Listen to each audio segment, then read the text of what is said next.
ለምሳሌ ይሄ ዘፈን ዘሪቱ ዘማሪ ከሆነች በኋላ አይደለም የሀገር ካስማ ያለችው ሶፊያ ሽባባው ከዘሪቱ ጋር ይሄን የዘፈኑት ዘማሪ ከሆኑ በኋላ አይደል? በእውነቱ ከሆነ ዘፈን የሚቃወሙ ከሆነ ዘማሪ ከሆኑ በኋላ አይደለም። ባህል የማይኖረን ከሆነ የጋራ ባህል የማይኖረን ከሆነ ትምህርት ቤት የእናንተን መዝሙር አምጥታችሁ ልታዘምሩን ነው ወይ? ነው መንዙማ ልታረጉት ነው ወይ? በሸሪዓ ህግ ልታስተዳድሩን ነው? ባህልን የጋራ ባህላችንን የምናወግዝ ኃጢአት ነው ብለን ካወገዝ ምን አይነት ሀገር እንዲኖር ነው የምትፈልጉ የሚለው በዚሁ አጋጣሚ መጠየቅ ስለፈለኩ ነው። ይቅርታ መምህር ሕዝቅያስ ይቀጥሉ። ቃልዮት ያሰማልን፣ መላክነት ይፍቱኝ፣ ይባርኩኝ ብያለሁ። እንኳን አደረሳችሁላችሁ። እግዚአብሔር ፍታ፣ እግዚአብሔር ይባርክ። እንኳን አደረሰዎት። አሜን አሜን። እንግዲህ ያው እንዳለመታደል ሆኖ ሁሌ አጀንዳ ተቀባይና አልቃሾች ስለሆንን ነው። ደግሞ የሚያሳዝነው በሚሰጠን አጀንዳ ሁሉ ምን እናደርጋለን? እርስ በእርሳችን አጀንዳ መቀበላችን ሳያንስ፣ ስህተት መስራታችን ሳያንስ እንፈራረጃለን እና አጀንዳ መቀበል እናቁም። አሁን በዚህ ሀገር አንድ ጥበብ የተማርኩት እዚህ አሜሪካ ላይ ምንድን ነው አናላይዝ ማድረግ መጀመሪያ ስፖርትም ፖለቲካም ማንኛውም ነገር ገኖ ሲወጣ አናላይዝ የሚያደርግ ሰው ያስፈልጋል። በጣም ይህንን ልናስብበት ይገባል። እንዴት አድርገን ነው አሁን ጽድቅና ኩነኔን የፕሮቴስታንት ነብይ ነው ለእኛ የሚያስተምረን ብለን ስናስብ መጀመሪያ እነሱ አጀንዳውን ለምን ሰጡን? ለእኛ ለምን ሰጡን? አሁን ቴዲ ፕሮቴስታንት ቢሆን ኖሮ ይህንን ዘፈን እዛው ስቴጁ ላይ ያዘፍኑትም። እሱ ፕሮቴስታንት ሁል ጊዜ ለእኛ አጀንዳ የሚሰጠን ትልልቅ ድግስ ሲኖር ነው። ምንም ያመጣ ቤተ ክርስቲያኒቱን የሚጎዳ አሁን እዚህ ጋር ያላችሁ ኦርቶዶክሳውያን ጠቅላላ ኦርቶዶክሳውያን እንድትነቁ የምፈልገው ምንድን ነው የምንነግራችሁ ነገር፣ ቤተ ክርስቲያኒቱ ምድር ላይ አለች። በቃ በምድር ውስጥ ቤተ ክርስቲያን አለች። ያቺ ቤተ ክርስቲያን ደግሞ የተሰራችው መሬት ላይ ነው። መሬቱ ሰላም እስካልሆነ ድረስ ክርስቲያኖች ላይ ስደት፣ ቤተ ክርስቲያኒቱ መቃጠል፣ መዘረፍ፣ ወደ መስጊድነት መለወጥ፣ ሁሉም ነገር ይደርስባታል። ምንድነው መጽሐፍ ቅዱስ የሚለው? በቤተ ክርስቲያን ላይ ታላቅ ስደት ነበር። እንዴት ነው ስደቱ የመጣው? መሬት ላይ ያሉት ክርስቲያኖች ስላልበረቱ ነው። መሬት ላይ ያሉት ክርስቲያኖች እስካልበረቱ ድረስ ቤተ ክርስቲያን ላይ ስደት አይቀርላትም፣ ስደት አያቆምም። ስለዚህ መጀመሪያ አሁን ፕሮቴስታንት ፓስተር፣ ነቢይ፣ ሐዋርያ ምንም በሏቸው ዘፈን ቢቃወሙ ኖሮ እነሱ ጉያ ያሉት ሰዎች የሆነች ዘፈን ዘፍነው ወደ መዝሙራቸው ሲመለሱ አያወግዙም ወይ? ግን አያደርጉትም። በጭራሽ አያደርጉትም። አሁን እነሱ የያዙት አብይ ይህን ያህል ዓመት እንደሚገዛን ራእይ አየን፣ ትንቢት ተነቢዩ ለሱ ሲንከባለሉ ነው የምናየው። የኛ በርዕሱ መሰረት የቤተ ክርስቲያን እናትነቷ በሱ አፍ ብዙ ጊዜ ተገልጧል። ነገር ግን በተግባር እያየነው አይደለም። ታዲያ አጀንዳውን ለምን ሰጡን ሲባል እኔ አሁን ትንሹን ብቻ ነው ማየው።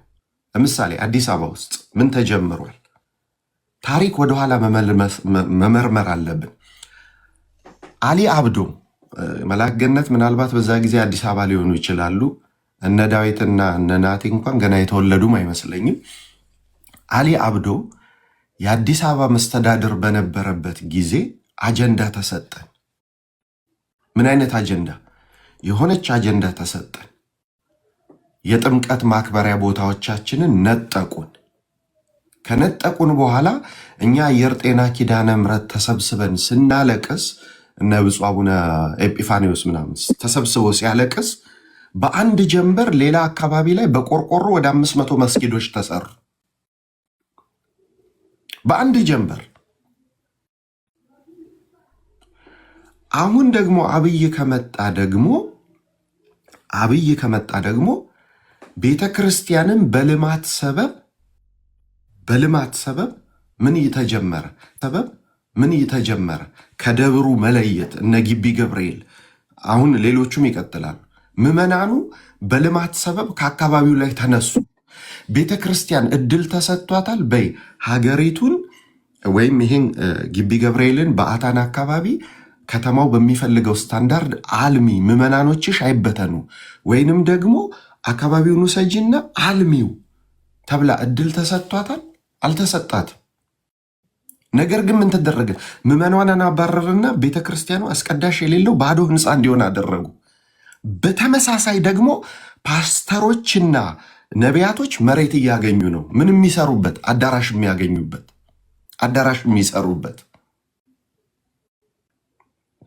አዳራሽ የሚሰሩበት መሬት እንደልባቸው እያገኙ ነው። ምዕመናንስ ከመሃል ከተማ እየተሳደዱ ነው። ስለዚህ እዚህ ላይ ከነቃን ምን ሊሆን ነው? እንጀራ ገመዳቸው ሊበጠስ ነው። ስለዚህ ለቤተ ክርስቲያን ሁሌ አጀንዳ ስለሚሰጣት ነው እንጂ አሁን ብናይ ለምሳሌ ይሄ ዘፈን ዘሪቱ የሀገር ካስማ ያለችው ዘማሪ ከሆነች በኋላ አይደለም? ይሄንን ዘማሪ ከሆነች በኋላ አይደለም የሀገር ካስማ ያለችው? ሶፊያ ሽባባው ከዘሪቱ ጋር ይሄን የዘፈኑት ዘማሪ ከሆኑ በኋላ አይደለም?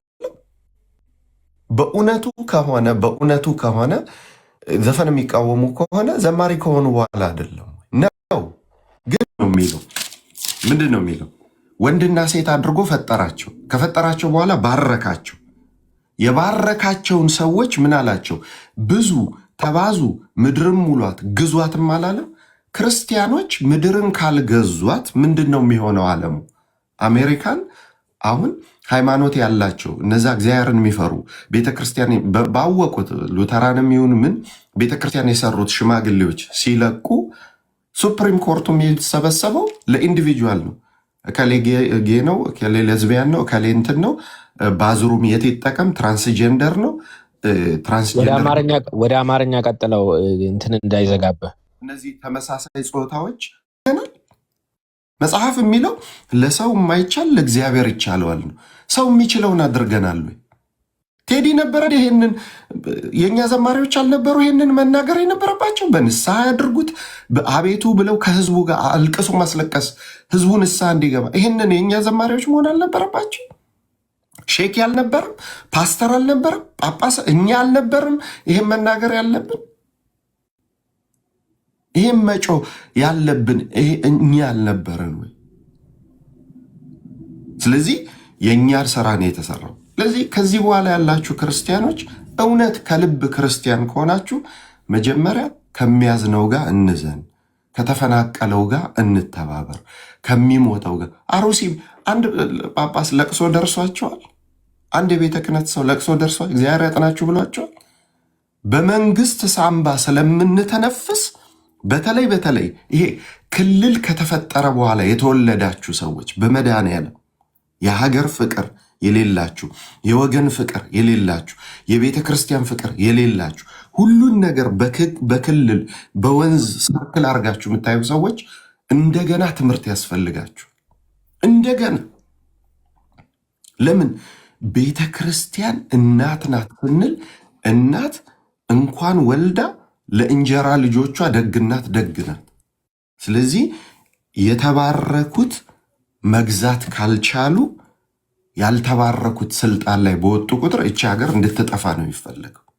አሁን ትዝታው ያን የመንፈስ ቅዱስ አብሮ በነበረ ጊዜ አንድ መዝሙር አውጥቶ ነበር፣ የአንድ ሳንቲም ሁለት ገጽታ የሚል። ባቀናችው ሀገር እቺ ቤተ ክርስቲያን መገፋት የለባትም። ግን ምንድን ነው የሆነ ያለን? ተገፍተን ተቃጥለን ታርደን ነው ያለነው። ለምን? ዲሲሽን ሜከሮች ስላልሆነ።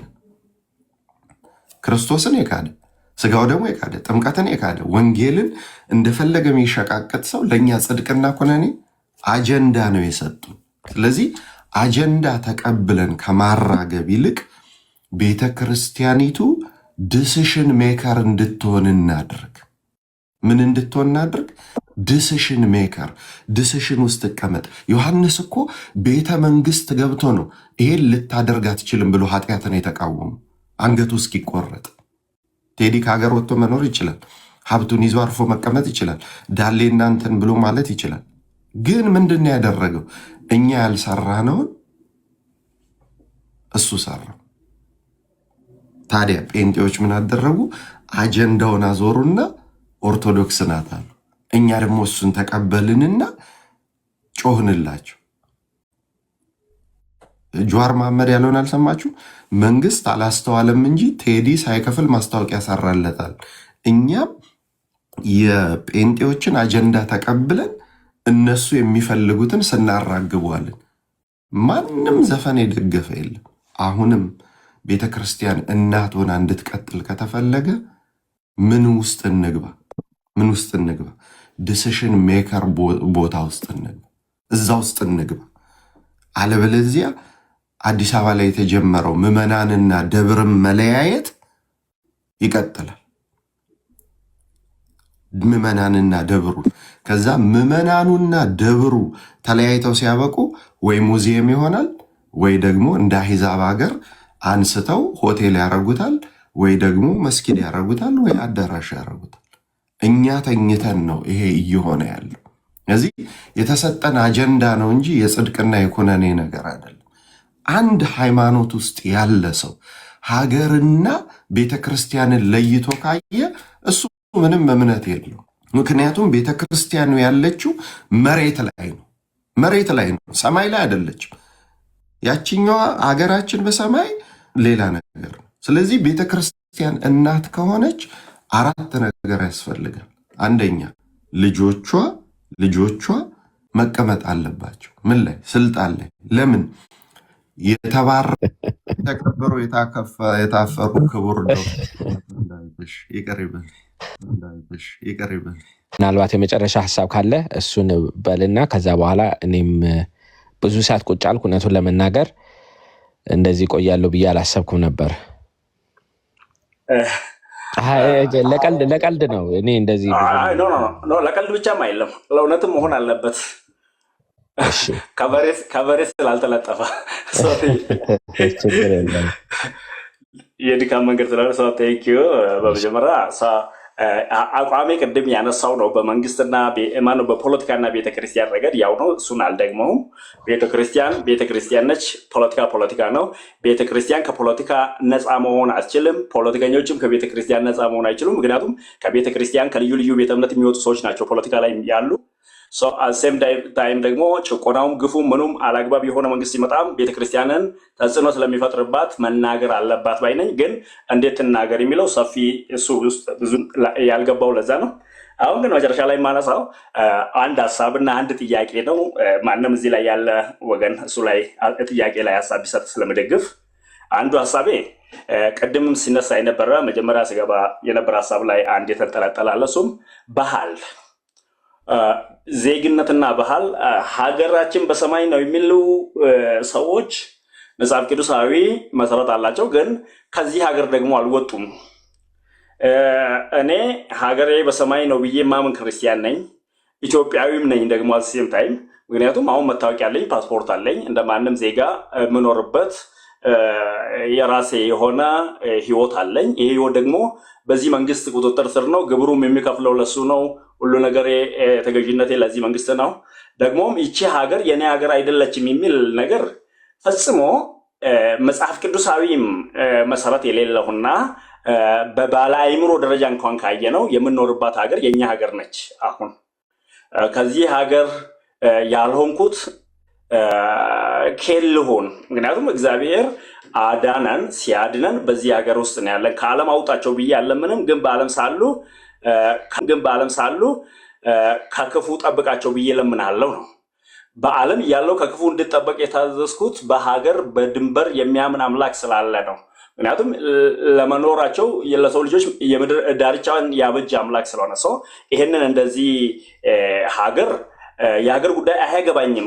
ለምን እንትና አገልጋይ ሆኖ እንትና ክርስቲያን ሆኖ ለምን ፖለቲካ ውስጥ ገባ? ሰው ክርስቲያን ፖለቲካ አይመለከተውም። ይሄኛው ፈጽሞ ተቀባይነት የሌለው ነው፣ አንደግፈውም። ደግሞም አልፎ ደግሞም አልፎ የዚህ ሀገር ዜጋ አይደለንም ብለን ፖለቲካ እንደፈለገ ሲሆንም እንተዋለን የሚለው አቋም እሱም ተቀባይነት የለውም። ባህልን በተመለከተ ትንሽ ቅድም ሲነሳ የነበረ ነገር ስለሆነ ምዕራባውያን በእቅድ ወደ ባህልን መበረዝ ወደ ባህልን ማጥፋት እየወሰዱ መጥቷል ወይ ሀገሪቷን? በጣም ይሄ ያለ ጥርጥር። ምክንያቱም ሊጭኑብን የፈለጉ የእነሱን ስልጣኔ አስመስሎ ከስልጣኔያቸው ጀርባ ያለው የኛን የራሳችን የሆነ ሰፉ ምንድን ነው ይሄ የህዝባችን እሴት የሆነውን የህይወት ስርዓትን አኗኗርን ነገሮችን ለማስጣል የሚደረጉ ትግሎች አሉ ወይ? ግልጽ ነው። ይሄ ማንም ልክድም በማይችል ደረጃ በዓለም ዙሪያ ያለው ይሄ ነው። እንደ ወንጌላውያን አማኝ አንድ ሰው እንዴት ታያለ? ይሄንን አልቀበልም። ምክንያቱም እኔ የተወለድኩበት ህዝብ የራሱ የሆነ ባህል፣ ቋንቋ አለው። የራሱ የሆነ የሚኖርበት የራሱ የሶሻል አይዲዮሎጂም አለው። የራሱ ምልከታ አለው። ዓለምን የሚያይበት ይህንን ዓለም የሚያይበት ንጽረት ዓለም አለው። መንፈሳዊ ነገርን የሚያይበት አለው።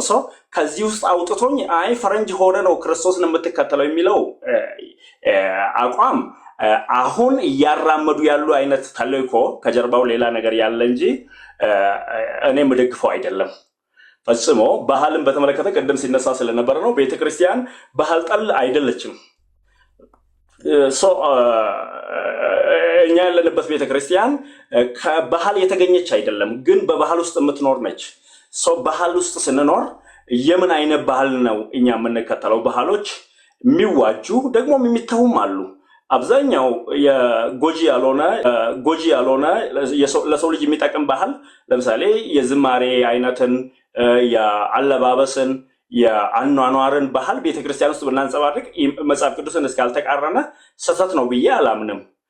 ደግሞም እንደዛው ነው የምኖረው። እኔ ለራሴ እንደዛ ስለሆንኩኝ ነው ባህሌን እምነቴን በማይቃረን መንገድ ይዤው የምኖር ስለሆነ ከዚሁ የተነሳ ደግሞ አሁን አንድ የመጨረሻ ጥያቄ ያለኝና ማንም ቢመልስልኝ ደስተኛ ሆነው ሁለት ጥያቄ ነው። ጥያቄ አንደኛው ሁሌ የሆነ ነገር ሰው ኦርቶዶክስ ሆኖ ወይ ፖለቲካ ውስጥ ወይ ዘፈን ውስጥ ወይ የሆነ ነገር ውስጥ ከተሳተፈ ኦርቶዶክስ ላይ ማላተሙ ምንጩ ምን ይመስላችኋል? ይሄ ስላልገባኝ አሁን ለምሳሌ እኔ ዘፈኑንም አልሰማውም፣ ስለ ዘፈኑ እየተሰጡ ያሉ አስተያየቶችን ብዙ አልሰማውም። ግን ብዙ ጥላቻዎች፣ ብዙ ነቆራዎች ከግራ ከቀኝ ሰው ሲነታረክ ትላንትናና ዛሬ ያየሁበት መንገድ ስላለ ነው። እዚህም ላይ ትላንትም ከሌሎች ወገኖች ስር ዝም ብዬ ቁጭ ብዬ እየሰማው ስለነበረ አሁን ጥያቄ ለምንድን ነው አንድ ሰው ኦሮሞ ሆኖ ፖለቲካ ውስጥ ሲሳተፍ ወይም አማራ ሆኖ ፖለቲካ ውስጥ ሲሳተፍ ወይም ትግሬ ሆኖ ፖለቲካ ውስጥ ሲሳተፍ ያልተናገሩት ወይ ፕሮቴስታንት ከሆነ የፕሮቴስታንት ቤተክርስቲያን ሁሉ በዛ ረገድ ማሰለፍ የተፈለገው ወይ ሰውየው አሁን ለምሳሌ ቴዲ ሃይማኖት የኦርቶዶክስ ነው ሊል ይችላል። ግን የኦርቶዶክስ ቤተክርስቲያን ወክለኝና ዝፈንልኝ አላላቸውም። ይሄ ማንም እናምናለን፣ እንደዛ ነው የምናውቀው። ዝፈንልኝ እስካላለች ቴዲ የዘፈነው ዘፈን ከኦርቶዶክስ ጋር ምን አገናኘው? ለምን ማገናኘት ተፈለገ? አንዱ ይሄ ነው። ባህልን ወስደው ከባህል አልበኝነትን ያኛውን ቅድም እንዳነሳ ነው ባህል አልበኝነት ልጭኑብን የሚፈልጉ ሰዎች እንዳሉ ከነቃን አሁን ደግሞ ዘፋኝ የሆነ ኦርቶዶክስ ከሆነ ሰውየው ከኦርቶዶክስ ቤተክርስቲያን ጋር ማገናኘት ምን አስፈለገው? ለምሳሌ ቴዲን እኔ እንዴት ነው የምታየው ስትሉኝ እንደ ዘፋኝ ነው ማየው። ዘፋኝን ደግሞ ሰውየው ልጁን ትወደዋለህ? ዘፋኙን ወደዋለሁ፣ ዘፈንን አልወድም እንጂ ዘፈን ኃጢአት እንጂ ኃጢአተኛውን እንድጠላ የሚያዘኝ ወንጌል ስለሌለ በኃጢአት ውስጥ ያሉ በስህተት ውስጥ ያሉ ሰዎችን መጥላት ሳይሆን እንዴት ወደ እውነት እንደሚመለሱ ሊሰራባቸው ይገባል ብሎ ከሚያምኑ መሀል ነኝ እኔ። ግን እንጥላቸው ቢለኝ ሰው አልጠላውም። በብሔሬ ስለተለየኝ፣ በሃይማኖት ስለተለየኝ፣ በሀገር ስለምንለያይ ሰው መጥላት ተገቢ አይደለም። ግን ጥያቄ ይሄ ለምንድን ነው ወስደው ከኦርቶዶክስ ጋር ማገናኘት የተፈለገው ብላችሁ ታስባላችሁ? ይሄኛው ጥያቄ ሲመለስልኝ አንድ ጥያቄ አለኝ። ማንም ቢመልስልኝ ደስተኛ ስለሆንኩ እኔ አጠር እያደረግኩ እመልሰዋለሁ። ምክንያቱም ጊዜም እየሄደብኝ ስለሆነ ምናልባት በጣም ይቅርታ እንግዲህ መምህራንም ቀሳውስትም አላቸው፣ ግን ጊዜው እየሄደብኝ ስለሆነ በአጭሩ ታሪክ ብታጠና በነገራችን ላይ እኔ እንደ ምናልባት ካወቅ በታሪክ ላይ ነው የሰራሁት እና በኦርቶዶክስ ተዋሕዶ ቤተክርስቲያን ላይ ጥላቻ የተነሳው ዛሬ ላይ ሳይሆን ከእኔ የደረስኩበት እንግዲህ ከ11ኛው ክፍለ ዘመን ጀምሮ ኦርቶዶክስ ቤተክርስቲያን ብናደክማት የበለጠ ስራ መስራት እንጀምራለን የሚል እይታ ከውጪዎች ነበረ ማለት ነው።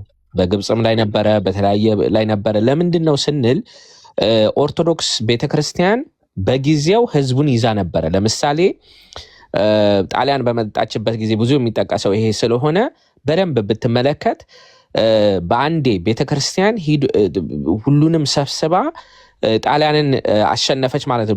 በ1930 ዓመተ ምህረት ሲመጡ በነገራችን ላይ ብዙ ጊዜ የሚመስለን ጣሊያን ሙሶሊኒ በ1930s በፈረንጅ አቆጣጠር እየቆጠርኩ ነውና 1930s ምናምን የገባ ይመስለናል። ግን በጥናት መንገድ እኔ ሌላ ጊዜ ያሳያል። ጣሊያኖቹ ከአድዋ እስከ ሁለተኛ እስከ ሙሶሊኒ ጊዜ ጣሊያኖቹ አልወጡም ነበር። እዛ ቁጭ ብለው ጥናት እያደረጉ እየተማሩ እንትን ምንድነው ካልቸሩን፣ ቋንቋውን፣ ህዝቡን እያጠኑ ነበር። መጨረሻ ላይ ድምዳሜ ላይ መጡት ሀገሪቷን ለማጥፋት ቤተክርስቲያንን ማጥፋት አለብን የሚል እይታ ይዘው ነው የገቡት። ይሄ በደንብ አሁን እንዳልኩት ሰዓትም ስለሌለ ነው እንጂ በስርዓት እችን እምነት ማጥፋት አለብን የሚል እይታ ነበረ። ከዚህ ባሻገር ደግሞ ወደ ፕሮቴስታንቱ ዓለም ብንመጣ ሳሙኤል ጎባልት የሚባለው ነው መጀመሪያ ሚሽነሪ ተልኮ በእቅድ ደረጃ የፕሮቴስታንት እምነትን ኢትዮጵያ ውስጥ እንዲያስፋፋ የተደረገው። እዛ መጽሐፍ ላይ የገዛ እንትኑን ብታይ ከሱ ጋር የነበሩ ወንድሞች ራሱ ወደ ግሬት ብሪትን የኮሎኒያሊዝም ማይንድ ሰት እንዲያስፋፉ እያደረጉ የሰሩት ስራ አለ። ባይ ዘ ወይ በትርጉም ስራ፣ በተለያየ ስራ መንግስትን ለማስፋፋት። ዋናው ግን መጀመሪያ ሲመጡ በነገራችን ላይ ፕሮቴስታንቲዝም ከኦርቶዶክስ የተለየ ዲኖሚኔሽን ተደርጎ አልነበረም የገባው። ሐሳቡ ምን ነበረ? ኦርቶዶክሳውያንን የፕሮቴስታንት እምነትን ፊሎሶፊ ሐሳቡን እንዲቀበሉ ነበር የተደረገው። እነ ሳሙኤል ጎባልት መጀመሪያ ላይ ሲገቡ እቅዳቸው የነበረ ቢሉ ቢሞክሩ ቢታገሉ ቢከራከሩ ካህናቱ ሰው በሙሉ እምነቱን አልቀይርም አሉ። በዛ ጊዜ ጀምሮ እንግዲያውስ መቃወም እንጀምራለን ማለት ተጀመረ ማለት ነው። ልብ በል መጀመሪያ ፕሮቴስታንት ያሰበው ኦርቶዶክስ ውስጥ ገብተው እነሱ ያሉትን ሰዎች የፕሮቴስታንትን ሐሳብ እንዲያስይዙ ነበረ። ትምህርቱንም ከዚህ በፊት አቅርቤዋለሁ። እንትን በሰፊው ሌላ ጊዜ ልንገባበት እንችላለን። እስከ ዛሬ ያለው ክርክር ማርያም ታማልዳለች አታማልድም፣ ጾም ያስፈልጋል አያስፈልግም፣ ዋናው እንትን የሚሉት ጥያቄው ቃል በቃል ጥያቄ በጥያቄ ሳሙኤል ጎባልት ያነሳው ጥያቄ ነው። እንደውም ብዙ ጊዜ እኔ የምለው እንደው እነዚህ ጥያቄዎችን እንኳን ምንድነው ሞዲፋይ እንኳን ቢደረጉላለው ቀጥታ መስመሩን ማሳየት በዚህ በ19ኛው ክፍለ ዘመን የተነሱ ጥያቄ ዛሬ ኮፒ ፔስት እየተደረጉ እስከዛሬ አለ። ከዛ ምን ሆነ እንዳልኩት ጣሊያን ሲገባ እንግዲህ ጣሊያን ያደረገው ምንድነው? ሀገር እንዲጠላ ተደረገ። ከዚህ በፊት አሁን ልክ ዛሬ ስገባ ምን ብያለሁ? ሀገርን እምነት ከሀገር ጋር አድርጋ ያዘች ኦርቶዶክስ ስለነበረች የኦርቶዶክስ ጠልነት ስሜት ሲመጣ አብሮ የሀገር ጠልነት ስሜትን መምጣት ጀመረ። አብሮ የመጣ ነገር ነው። እዛ ላይ በነገራችን ላይ ተጽፏል። ህዝቡን መከፋፈል ካልቻልን ሀገሪቷን ልንይዛት አንችልም ተብሎ 4 ነጥብ። ስለዚህ አሁን በጣም ወንድማችን እኔ እንግዲህ እስካሁን ድረስ እኔ ሌሎች እናውቀዋለን ምናምን እያሉ ነው። እኔ አላውቅም፣ እግዚአብሔር በሚያውቀው ዛሬ ነው ያወቅኩት። በቅንነት የምትጠይቅ ይመስለኛል። እውነቱን ግን ማወቅ ከፈለግ ይህ በማስረጃ ማሳየት ይችላለሁ። የኦርቶዶክስ ጥላቻ ምንድን ነው? ሀገሪቷን ለማጥፋት ኦርቶዶክስን መምታት አለብን የሚል ብዙ ሰዎች ያዩ ነበር ለማለት ነው። መጨረሻውን ጥያቄ እንበልና እሱ ነው። አሁን ቴዲን ከኦርቶዶክስ ጋር ማጣበቅ ለምን ተፈለገ? ምናምን ቴዲ ኦርቶዶክስ ወጥሮ አይደለም የዘፈነው። ሌሎቹ ደግሞ እሱን የሚቃወሙትን ቤተ እምነትን ወክለው እየተቃወሙ አይደለም። አብዛኞቹ እኔ በግሌ ሐሰተኛ ነቢያትና ማፊያዎች ናቸው። እነዚህ ማፊያዎች እያደረጉ ያለ ነገር እኔን ሊወክለኝ አይችልም፣ ቤተ እምነቴን ሊወክል አይችልም። ቤተ እምነቴ ወክለኝና ቴዲን ተቃወምልኝ ወይም የሆነ ዘፈን ተቃወም ኦርቶዶክስን ተቃወም አላለውም። ስለዚህ አሁን ቴዲን ከኦርቶዶክስ ጋር ማያያዝ የሚቻለው ስለ ኦርቶዶክስ ወከለችኝ ብሎ አላወራም። እሱ ራሱ የሀገር ውስጥ ያለውን የህዝብ ጉዳይን ያወራው። ቤተክርስቲያን ደግሞ የህዝብ ጉዳይ የሚመለከታት እንዳውም ቅድም እርሶ እንዳሉት እንዳውም ወንድማችን ሂዝቅያስ እንዳሉት ሌላ እንትኑ ማድረጉን ስላላወቅኩ ነው። ሂዝቅያስ እንዳሉት አሁን ቴዲ ዘፈነ። ይሄ ስራ ደግሞ መሰራት የነበረበት ለእውነት መሟጋት ስራ መሰራት የነበረበት በእኛ ነው ብሏል። አዎ በእኛ በአገልጋዮች ነው መሰራት የነበረበት። እኛ ነን ጭቆናውን መቃወም የነበረብን፣ ግፉ መቃወም የነበረብንም የትም ዓለም ላይ መሆንም ያለበት እኛ ነን። ግን አሁን ለምን ማገናኘት እንደተፈለገ ስላልገባኝ ነው የእውነት በቅንነት። እሺ ዶክተር ዳዊት። አይ እኔም ገብቶኛል፣ ተረድቻለሁ። በጣም ጥሩ ጥያቄ ነው። ይህንን ጥያቄ ግን ወንድማችን ለፕሮቴስታንቶቹ መጠየቅ አለብህ። ምክንያቱም አሁን ምንድነው የመጨረሻው ጥያቄ በተለይ ለእኛ የሚቀርብ ጥያቄ አይደለም፣ ስላላደረግ ነው እኛ ስላላደረግ ነው። እሱን ጠይቄ መልስ ስላጣው ነው። በተለይ በዚህ አይነት ቀልድ ውስጥ የገቡ ሰዎችን ምንድነው ያገናኘው? ይሄ ልጅ ቤተክርስቲያን ወከለችኝ አላለም። ራሱ ደግሞ ለኦርቶዶክስ ወክዬ ነው የምዘምረው አላለም። ማነው የምዘፍነው አላለም። ኦርቶዶክስም ደግሞ እኔ ወክሎ ይስፈን አላለም። አብዛኛው አድማጭ ደግሞ በሀገራችን ስናይ ከሁሉም ሃይማኖት እንጂ ደግሞ ኦርቶዶክስ ብቻ አይደለም ዘፈን የሚሰማው። ወደ ምስራቅ ስትመጡ እኔ የምስራቅ ሰው ነኝ እና በምስራቅ የታወቁ ዘፋኞች አሉ። ዘፈን የሚያዳምጥ ሙስሊሙ ማህበረሰብ ነው አብዛኛው። በባህላዊም በምን የሚባል እንጂ እኮ ዘፈን ይሰማል በአንድም በሌላም ዘፈንን የሚቃወም ማህበር ውስጥም። ይሄ ስላልገባኝ ነው እዛም ስለጠየቅ ቴንኪዩ። ይሄ ከታሪክ አንጻር ለመለሱልኝ። ያው የመጨረሻ ጥያቄ አንድ ስለሚቀረኝ ነው። አሳጠረውና ጥያቄ ብቻ ላይ ላትኮር። ጥያቄ ምንድን ነው? አሁን ስርዓቶች ያለፉ ስርዓቶች የኦርቶዶክስ እንደሆኑ አስመስሎ መጽሐፍ ኦርቶዶክስ ከዛ ስርዓት ጋር ሆነ ህዝቡን ስትጮቅን፣ ስትገዛ፣ ስትዘርፍ፣ ስትገድል እንደነበረ ተደርጎ ቀርቦ ያኛው ደግሞ የአቀራረብና የታሪክ አቀራረብ እና የታሪክ አዘገጃጀቱ ዛሬ ለኦርቶዶክስ መጠላት ምክንያት ሆነዋል። ዛሬ ላይ ደግሞ ያለውን መንግስት እኔ ወክለኛ አላልኩትም። ወንጌላውያን ተስማምተው የሾሙት አይደለም። በፖለቲካ መንገድ ከኢህአዴግ ውስጥ የመጣ ነው። ለምሳሌ ዶክተር አብይንም ብናይ ከኢህአዴግ እንጂ የመጣው ከቤተ ክርስቲያን አይደለም ቀጥታ የተሾመው። ዛሬ በፕሮቴስታንቱ ላይ የሚደረገው ይሄ ከአብይ ጋር እያይዘው ፕሮቴስታንት በሙሉ የብልጽግና ደጋፊ እንደሆነ የሚደረግ ነገር ትላንት ኦርቶዶክስን እንድትጠላ ባደረገ መንገድ ነገ ፕሮቴስታንትን እንዲጠላ አያደርግም ወይ? ይሄ ደግሞ ለሀገራችን ነገ ይበጃል ወይ? ይሄ ነው። ሶሪ ወንድማችን፣ በጣም የምታነሳው ትላልቅ ነጥቦች ነው። እያንዳንዱ ጥያቄ እውነቱ ለመናገር መጽሐፍ የሚያስፈልገው ነገር ነበረ። በአጭሩ ታሪክ አሁንም ወደ ታሪክ ልንገር። ኢትዮጵያ ውስጥ በተለይ እኔ ያጠናሁት 14ኛ 15ኛ 16ኛ ክፍለ ዘመን የነበረው ኤራ ነው እና በተለይ ብዙ መጽሐፍት የተጻፉት ብዙ ብራና መጽሐፍት የተጻፉት ቤተክርስቲያን የተስፋፋችው በዚህ ዘመን ነበረ። እዚህ ውስጥ the three main actors ብዬ ጽፌያለሁ። በክርስትናው ዘርፍ ነው የምልህ። ኦኬ፣ በክርስትናው ዘርፍ መጽሐፌ ላይ የጻፍኩት ነው። ሁለተኛ መጽሐፌ ላይ ይህንን በሰፊው ጽፌዋለሁ። the three main actors ማናቸው? መንግስት፣ ቤተ መንግስት፣ ገዳም እና ቤተ ክህነት። ሶስቱ ኢትዮጵያን ይመራት ነበረ። እደግመዋለሁ። መንግስት፣ ቤተ ክህነት እና ገዳም። ቤተ ክህነት እና ገዳም ልዩነቱ ምንድን ነው? ቤተ ክህነት የምለው ከግብፅ በተለይ ካህናት የሚመጡ ኢትዮጵያ ውስጥ የሚገቡ አካላት በኢትዮጵያ አስተዳደር ላይ በአንዳንድ በኩል ሚና ነበራቸው፣ ድርሻ ነበራቸው። እሱ ውስጥ አሁን አልገባም፣ ሰዓትም ስለሌለን ማለት ነው። ቤተ መንግስት ግን ነገስታት ነበሩ። ነገስታቱ ኦፍኮርስ በጊዜው ምክንያት ኦርቶዶክሳውያን ነበሩ። ነገስታቱ ግን አንድ ህግ ሲያወጡ እንደ ቤተ መንግስት ነው ያወጡት እንጂ እንደ ቤተ ክርስቲያን አይደለም። ይህንን ሰው ለመረዳት በጣም አስቸግሮታል። እርግጥ ነው አንዳንድ ነገስታት ሊቅ ስለነበሩ በቤተ ክርስቲያን ጉዳይም የጻፉ ስለ ቤተ ክርስቲያንም ድርጊት ያደረጉ ነበሩ። ግን ነገስታቱ እንደ ቤተ መንግስት ስራቸውን ሰርተዋል። ስለዚህ ሰው ሲገሉ ማን ነው የገደለው ስንል ቤተ መንግስት ነው። እንደው አንድን ሰው ወይ አንድ አካልን ብሌም ማድረግ ከተፈለገ አሁን ዲቴል ገብቼ ተገድሏል አልተገደለ ምናምን ሚል ውስጥ መግባት አልፈልግም፣ እሱ ሌላ ክርክር ስለሆነ። ጀነራሊ ግን ስንናገር ቤተ መንግስት ያደረገው ነው ቤተ መንግስት ያደረገው ብለን ብሌም ማድረግ ካስፈለገ ቤተ መንግስቱ ነው ብሌም የምናደርገው እያልኩ ነው። ማድረግ ካስፈለገ ወደ ቤተ ክርስቲያን ግን ስንገባ ሃይማኖቱ የተደራጀው ትምህርቱ የተሰጠው መነኮሳቱ ምንድነው ብራና መጽሐፍት የጻፉት ገዳም ውስጥ ነበረ። ገዳም was the center of education። ስለዚህ በጣም የተሳሳተ አንድ እይታ ልንገር ከታሪክ አንጻር ማለት ነው። ወደ አፍሪካ ስትመጣ ለምሳሌ ክርስትናው ወደ ዌስት አፍሪካ ማለት ወደ ዌስት አፍሪካ ክርስትናው እንዴት ነው የተስፋፋው ስንል ኮሎኒያሊዝም ገብቶ ከዛ በኋላ ሽጉጥ ይዘው ምን ይዘው አንተ ክርስቲያን ካልሆንክ በማስፈራራት ማለት ነው አይደለ? ኢትዮጵያ ውስጥ ይሄ አልተደረገም። ለምን? ገዳም ውስጥ ነበረና ህዝቡ ወደ ገዳም እየገባ ህዝቡ እየተማረ ነው የተስፋፋው። አንድ ሁለተኛ ነገር እስከ 16ኛው ክፍለ ዘመን በደንብ አድርገህ ስማኝ። እስከ 16ኛው እስከ 17ኛው ክፍለ ዘመን ገዳሙን ፈንድ ያደረገው ቤተ መንግስት አይደለም።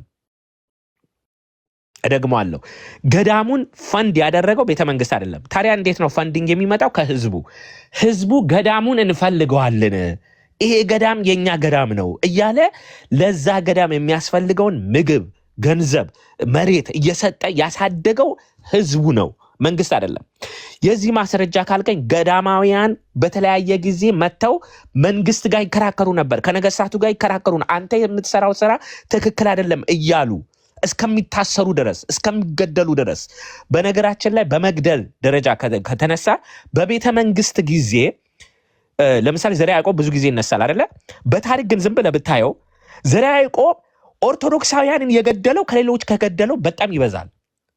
ልብ በል አሁን ብዙ ሰው ታሪክ እንደው ቢያነብ እላለሁ።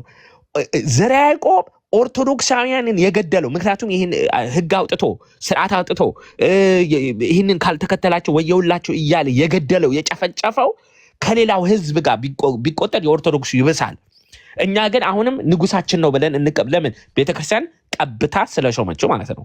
ይሄ እውነት ነው፣ እውነት ነው። አሁን ግን መጨረሻ ላይ ያልከው ነገር በጣም ትክክል ነው።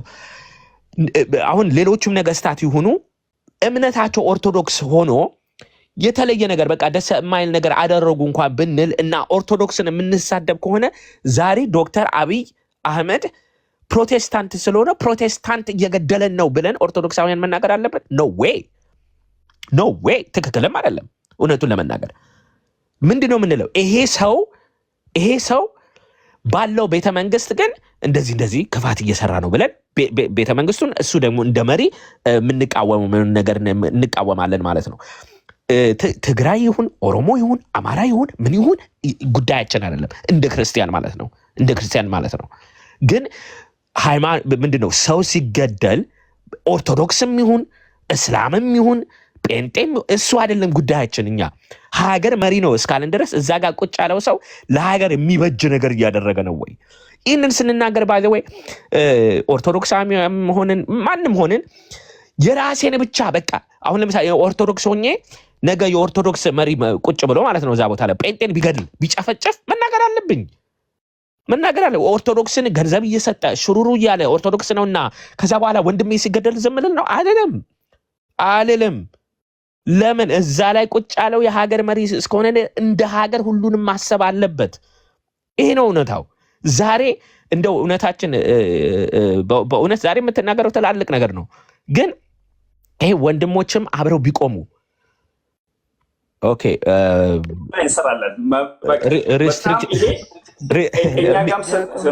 ሀሳብ ልጨምር።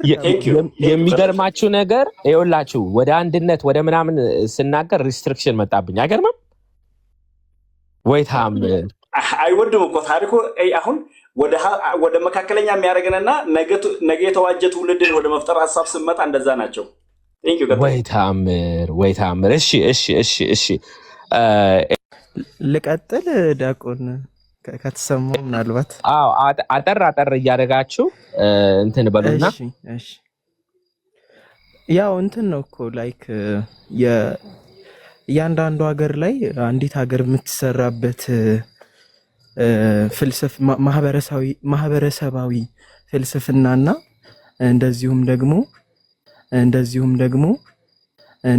ደግሞ ብንመለከተው ሚድል ኢስት የተገነባው ኦብቪየስሊ ሚድል ኢስት ሶስቱም ሃይማኖቶች የተነሱበት ሪጅን ቢሆንም ሚድል ኢስት ግን ከእስልምና ሃይማኖት ተነጥሎ የሚታይ አይደለም። ባህሉ፣ እሳቢው፣ ማህበረሰባዊ ፍልስፍናው የተቃኘው በእስልምና ነው። እስልምናና ሚድል ኢስትን ነጣጥለህ ማየት የሚቻል አይደለም። በሚድል ኢስት ፖለቲክስን ስንመለከተው በራሱ ፍሎሪሽድ ያደረገው በእስልምና ነው። ኦቶማን ተርኪ ለሺህ ዓመታት ነው። ወደ ኢትዮጵያ ስንመጣ ኢትዮጵያዊ ማንነት የምንለው አይደንቲቲ የተገነባው በቃ በኦርቶዶክሳዊ እሳቤ ነው። ኦርቶዶክሳዊ ባህል ቅድም ስታነሱት ነበረ ትዝታው እኛ ቤተክርስቲያን እያለ ሳይወጣ የአንድ ሳንቲም ሁለት ገጽታ ተዋህዶ ኢትዮጵያ እያለ የዘመረው ዝማሬ አለ። ኦብቪየስሊ ያን መዝሙር ሂደን ስንመለከተው የኢትዮጵያ ቤተክርስቲያን ያላትን ሮል ያሳያል። የኢትዮጵያ ቤተክርስቲያን ዜማ ብንል ያጻጻፍ ስርዓትን ብንል ቅኔ ብዙ ነገር ፍሎሪሽድ ነው።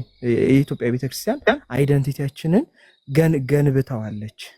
ይሄ የአንድነት ስሜትን ሴንስ ኦፍ አይደንቲቲን ምናምን በማምጣት ረገድ ቤተክርስቲያኗ ወደር አላት ብዬ አላስብም። ስለዚህ ላይክ ቤተክርስቲያናችን ራሱ ሴንስ ኦፍ ፓትሪዮቲዝም እንዴት ነው የምትሰጠን? እስቲ የኢትዮጵያን ቤተክርስቲያን ቅዳሴ ስንመለከተው ስለ ሀገር የምንጸልየው ጸሎት ኢቨን እንኳ ቅዳሴያችን ድርገት ሊወርድ እንኳ እቀበ ህዝባ ወሃይማኖታ ለሀገሪትነ ኢትዮጵያ ብለን ነው የምንጸልየው እኮ አይደል እንዴ? ስለዚህ ይሄ ኢትዮጵያና ይሄ ኦርቶዶክሳዊ ማንነትን ከሆነ ጊዜ በኋላ ነው እንጂ ከሆነ ጊዜ በፊት መነጣጠል የሚቻልበት ሴንስ አለ። ምንም ይሄ በጣም አለ አይደለ? ይሄ ዲስቲንክት ማድረግ በጣም ነው የሚከብደው። በተለይ ደግሞ ምናልባት ሰሜኑ ኢትዮጵያ ክፍል ላይ ብትመጡ ምናልባት ሌላ ሃይማኖት ተከታዮች እንኳን ነው ብዬ አስባለሁ። ይሄን በጣም የሚረዱን ዶክተር ጓለ ገብረ ዮሐንስ የከፍተኛ ትምህርት ዘይቤ የሚለው መጽሐፋቸው ላይ ያመጡት ፍልስፍና ምንድነው ሴኩላር ይሄ ሃይማኖትን ከሴኩላሪዝም ከዓለማዊው ህይወት ጋር ራሱ ነጣጥለን ማየትን ሲቃወሙ ነው የምናያቸው ማለት ነው። ያም ማለት እንዴት ነው ላይክ ቲኦሎጂ ፕራክቲሳይዝ ካልተደረገ ቲኦሎጂ ቲዮሬቲካል ብቻ አይደለም አስፔክቱ ማለት ነው። ቲዮሬቲካል ብቻ ሳይሆን ፕራክቲካል ነው። ከህይወታችን ጋር የተገናኘ ነው። ቲዮሎጂ ካፈጣጠራችን ጋር ይገናኛል። ነገረ ስላሴ ዝም ብሎ ቲዮሪ ብቻ አይደለም። ካፈጣጠራችን ጋር ከኛ ጋር ከሁሉም ጋር የሚገናኝ ነገር ነው። ነገረ ክርስቶስም እንደዛው እና የዶክተር ጓለ ገብረ ዮሐንስ አካሄድ ይሃን የሚያሳይ ነበረ ብዬ አስባለሁ ማለት ነው። ስለዚህ ላይክ አጼዎቹንም ሂደን የአጼዎቹን የሜዲቫል ታይምን በተለይ ከአክሱም በኋላ ያለውን ስንመለከተው እንዲያውኑ ኢትዮጵያ በደንብ የተሰራችበትን ሁኔታ እዛ ላይ ነው የምናየው። ስነ ጽሁፉ፣ ፍልስፍናው፣ ታሪኩ እርስዎ እንዳሉት ቅድም ለምሳሌ የደብረ ሊባኖስ የጨጌውና የሐይቅ እስጢፋኖስ አቃቤ ሰዓታት የነበራቸው ሮል በራሱ ማለት ነው የነበራቸው ሮል በራሱ ስለዚህ ላይክ ቤተክርስቲያን በተለይ የስነ ትምህርቱን ኤዱኬሽናል ኢንስቲትዩሽን ከፎርማል የተደረገው ምናልባት አጼ ሚኒሊክ ቢያስገቡትም ከአጼ ኃይለ ሥላሴ በፊት ማንኛውም ኢትዮጵያዊ ሙስሊምም ቢሆን ገብቶ ወንጌል ዮሐንስ ድረስ ቆጥሮ ነው የሚወጣው እኮ ሌላውን ባይማርም ማለት ነው። ስለዚህ ምን ያህል ሮል እንደነበራት ቤተክርስቲያን ማየት ይቻላል። ፓውሊ ራሱ ፕሮቴስታንት ነው። እሱ ራሱ ኢትዮጵያን ኤዱኬሽን ያጠና ሰው ነው። የሱንም ጥናት ማየት ይቻላል። እንዴት እንዳደነቀ የትምህርት ስርዓቱን እንዴት አይነት ሌቭል እንደነበረው አንድ ሰው ገና የእንትን ተማሪ ሆኖ ፊደል ነው መጀመሪያ የሚቆጥረው ከዛ እያለ ነው ቅኔ ምናምን ዜማ ላይ ምናምን እያለ የሚሄደው ማለት ነውና እነዚህን ሁሉ ነገሮች ቤተክርስቲያን ተቆጣጣራ ስለነበር ኦብቪየስሊ በጣም ኢንፍሉዌንሻል ናት አይደለምና በዚህ በሶሻል ኢንስቲትዩሽኑ በፖለቲካል ኢንስቲትዩሽን በራሱ ኢንዳይሬክትሊ ኢንፍሉዌንስ የምታረግ ናት ቤተክርስቲያን። ፍትህ ሲጓደል ነገስታቱ ክፋት ሲሰሩ እና አቡነ አሮን መንከራዊ እኮ አጼ አምደ ጽዮን ሁለተኛ ሚስት በማግባቱና ይሄ ቤተክርስቲያንን ስርዓት በመቃወሙ ነበር አጼ ቅዱስ አቡነ አሮን መንከራዊ፣ አቡነ በጸሎተ ሚካኤል፣ አቡነ ፊሊጶስ የአባ ተክለ ሃይማኖት ደቀ መዝሙር የነበሩት እነሱ ስንት መከራ ነው የከፈሉ። አጼ አምደ ጽዮን እኮ ኦርቶዶክሳዊ ነው ሃይማኖቱ ማለት ነው። ግን በዚህኛው በፖለቲካው ስለመጡበት እንትን ይላል ማለት ነው።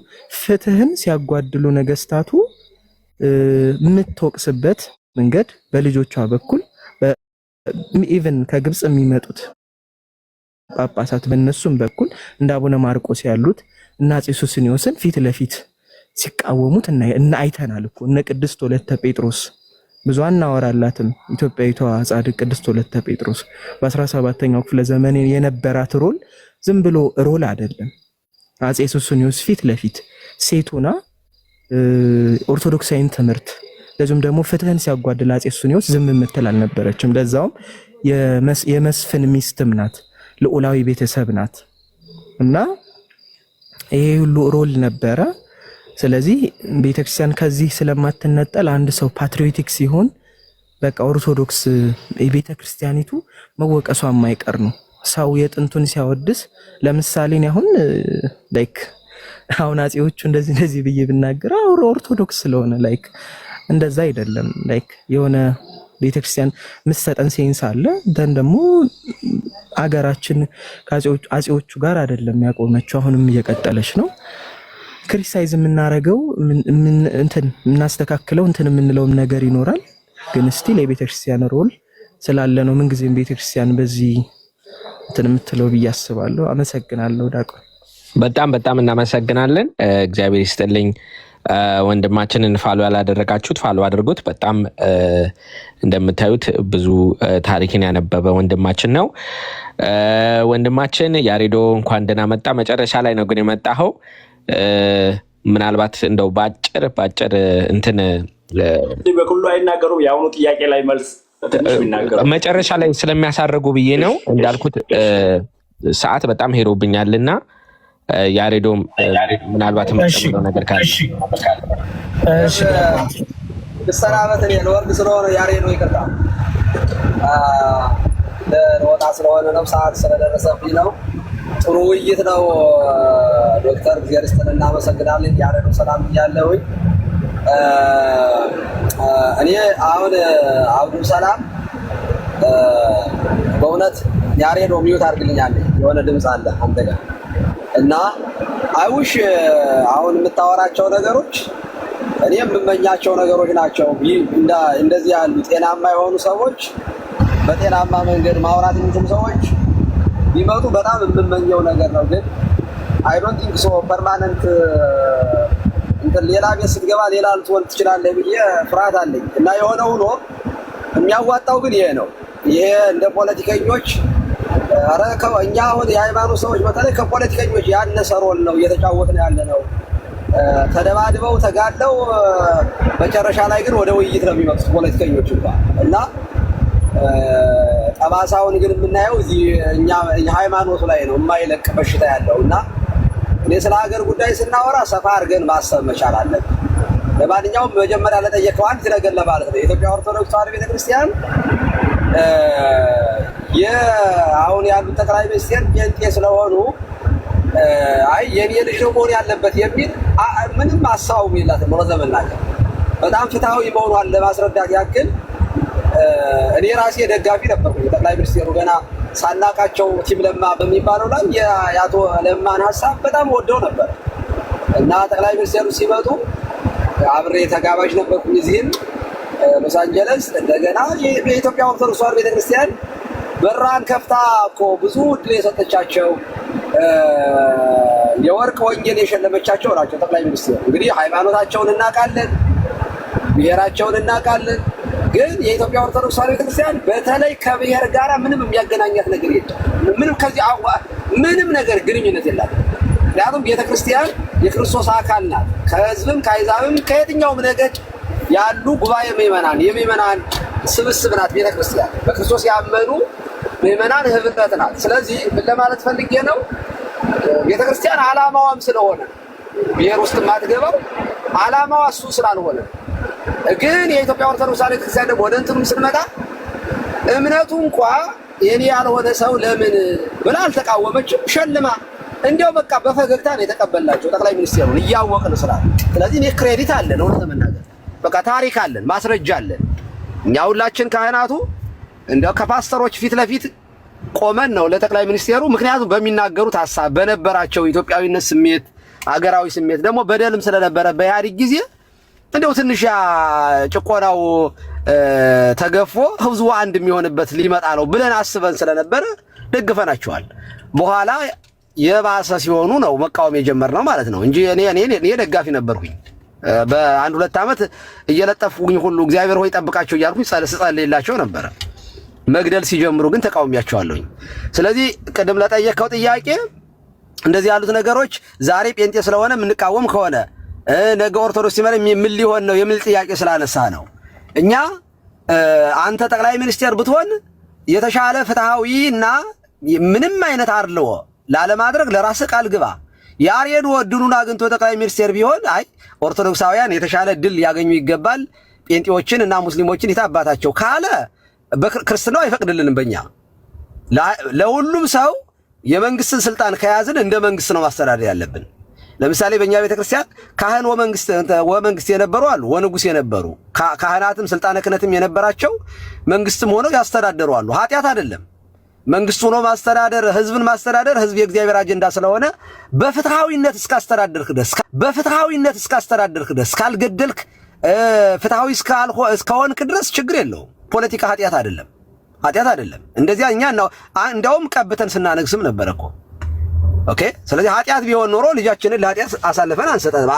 ኃጢአት አይደለም፣ መጽሐፍ ቅዱሳዊ ነው። ግን ፍትሃዊ እኔ ኦርቶዶክስ ቄሱ ጠቅላይ ሚኒስቴር በሆን አንድ ኢንች ሄጄ ለራስ የማደላ ከሆነ እሱም ይባላል አርልዎ ይባላል። በሃይማኖት አርልዎ ነው፣ ኃጢአት ነው። አርልዎ ደግሞ ኃጢአት ነው። ማድላት የለብኝም። ሃይማኖቴን መውደድ አለብኝ፣ ሃይማኖቴን መጠበቅ አለብኝ። ግን የሌሎችን እምነት መስበክ እችላለሁኝ። በተጽዕኖ ግን በመቁረጥና እንደ ሙስሊሞች ካላመንክ እንደዚህ ያደርጋለሁ። ግን ይሄ የወንጌል ሐሳብ አይደለም፣ አናደርግም። እና ያንተ አይምሮ በጣም ዛሬ ያመጣው ሐሳብ በጣም አሪፍ ነው።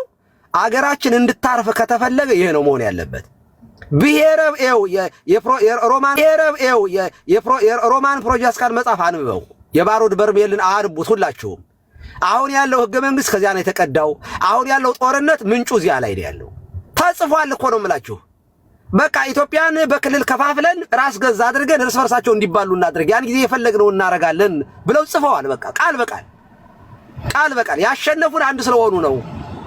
የኢትዮጵያዊነትን አስኳል ሁሉም ኢትዮጵያዊነትን የሚገፋ ክልሉን የሚያጀግን ይኸው ክልል አጀግነን ደግሞ ምን አገኘን? ነገድን፣ አረስን፣ አተረፍን፣ አላተረፍንም።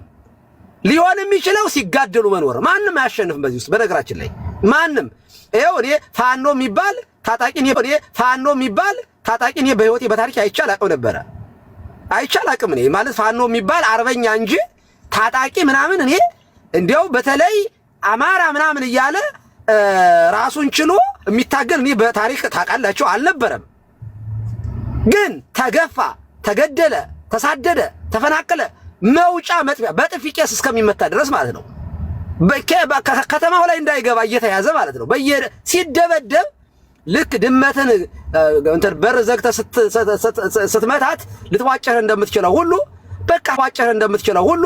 በቃ ተገፍቶ ጫካ ገባ። ዛሬ መንግስትን እስከሚያንቀጠቀጥ ድረስ ማለት ነው። ኦነግ፣ ህወሓት፣ ወያኔ የሁሉ ትግል የሚመጣው ከምንድን ነው ከተባለ አንዱን አጥፍቶ አንዱ ለመቀመጥ የሚያስብ ከሆነ ኔቨር ኤቨር ምንም አይነት ሰላም አይመጣም ኢትዮጵያ ውስጥ። አሜሪካ የምትባል ሀገር በብሔር ብትከፋፈል ማለት ነው ሲኦል ነው የምትሆነው። ሲኦል ማንም አይተርፍም። ማንም ይሄንን ፕራክቲካሊ የምናየው ነገር ስለሆነ ኢትዮጵያ ውስጥ ትሪት ፍትሃዊነት እንዲመጣ፣ አንድነት እንዲመጣ፣ ሰውን በብሔሩ፣ በቋንቋው፣ በነገዱ፣ በሃይማኖቱ ከማግለል ይልቅ እግዚአብሔር ቢመጣ ክርስቶስ በምድር ላይ ንጉስ ቢሆን እና እንደው በምድራዊ ስርዓት ቢያስተዳድረን እንዴት ነው የሚያስተዳድረን ብለን ነው ማሰብ ያለብን። እግዚአብሔር ለሁሉም መጋቢ ነው ታውቃላችሁ። ሙስሊሙንም ክርስቲያኑን ሲመግብ እያዳላ አይደለም። ፀሐይን ሲያወጣ ለሁሉም ነው፣ ዝናብንም ሲያዘንብ ለሁሉም ነው። ልክ ክርስቲያን ክርስቶሳዊ ማይንድ ነው ሊኖረው የሚገባው። ማንንም ሊገፋ አይገባም። ወደዚህ ከመጣን ማለት ነው ኢትዮጵያ ገነት ነው የምትሆነው። እኛም ከአሜሪካ ወደ ሀገራችን እንገባለን። ነጋዴው ይነግዳል፣ የሚያርሰው ያርሳል። ሰነፍ በስንፍናው ጸዩ ሲራክ እንዳለው እጅና እግሩን ኮርትሞ ስጋውን ይበላል እንዳለ ስንፍናውን ይበላል። ታታሪ ጠንካራ ሰራተኛ ጎበዝ የሆነ ሰው ደግሞ ያድግባታል፣ ይለወጥባታል። ይቺ ኢትዮጵያ እንድትመጣ መጸለይ የሃይማኖት ሰው የሚያስፈልገው ፍትሃዊነት እንዲመጣ፣ የሚገፋ ሰው እንዳይኖር፣ ህዝቡ ከመራብ ከመጠማት በጦርነት ከመደብደብ እንዲድን አይምሯችን ንጹህ ይሆን። ስንሞት ክርስቶስ ይጠይቀናል። እኔ ስሞት ብሔሬ አያድነኝም። እውነት መናገር ደግሞ ብሔር የለምለው ደግሞ ትምህርት ቤት አልገነባውለትም፣ ሆስፒታል አልሰራውለትም። እንኳን ለሆስፒታል ትምህርት ቤት ልሰራ ላክስት ላጎቶቼ ሳንቲም መላክ አቅቶኛል። በጦርነቱ ምክንያት ሁሉም ድሃ ሆኗል። ለወንድሞቼ እንኳን መሆን አልቻልኩም። እንኳን አይደለም ለብሔር ምንድነኝ እኔ ሲጀመር ብሞትም የሚቀብሩኝ ደግሞ እዚህ ሀገር ያሉት እና ያሬዶ ናቸው። እዚሁ ያሉት ሰዎች አላቃቸውም። እንደ ኢትዮጵያዊ ነው መተሳሰብ ያለብን እንደ ሀገር። ወደ ቴዲ ስንመለስ ቴዲ እውነት ለመናገር ትልቅ ሮል የሚጫወተው ከአርቲስቶች ውስጥ በሀገራዊ ፍቅር ነው የምናውቀው። በቃ በዚህ እናከብረዋለን። በእውነት ጎጥ ውስጥ ገብቶ አይቼው አላውቅም። በቃ እኔ መንደር ውስጥ ገብቶ መንደርተኛ ሆኖ አይቼው አላውቅም። ስለዚህ አሁን ደግሞ የጮኸው የህዝቡን ጮህ ስለሆነ ረሃቡን፣ ስደቱን፣ መንገላታቱን እኛ ይኸው 7 ዓመቴ ነው እኔ መጮህ ከጀመርኩኝ የኔን ጮህት ራሱ ነው የጮኸው እኔ። ስለዚህ ሰፖርት አደርገዋለሁኝ። ከህዝቡ ጋር በመቆሙ ደስ ነው የሚለኝ። ከህዝብ ጋር የሚቆም የትኛውም አርቲስት እኔ አብሬው ነው የምቆም፣ ሙስሊምም ቢሆን ማለት ነው። ባይዘው ጴንጤ ሆኖ አይ ኖ ፍትህ በምድር ላይ ይምጣ፣ ርትዕ ይኑር፣ አድሏዊነት ይቅር ካለ ይኸው ሎስ አንጀለስ የምወጣው ባይዘው የዚህ ሰላማዊ ሰልፍ ስንወጣ ሙስሊሞችና ፓስተሮች አብረን ነው የምንወጣ። በኢትዮጵያዊ ሰላማዊ ሰልፍ ስንወጣ በሀገር ጉዳይ ላይ ይኸውላችሁ ተለያይተን አይሆንም። በቃ በዚህ ዘመን ላይ እንደ አያቶላ ወይንም ደግሞ እንደዚህ እንደ ሳውዲ አረቢያ በሸሪዓ ህግ የሚተዳደር ሊኖረን አይችልም። ይሄ ፋክት ነው። እውነት ለመናገር ትክክልም አይደለም።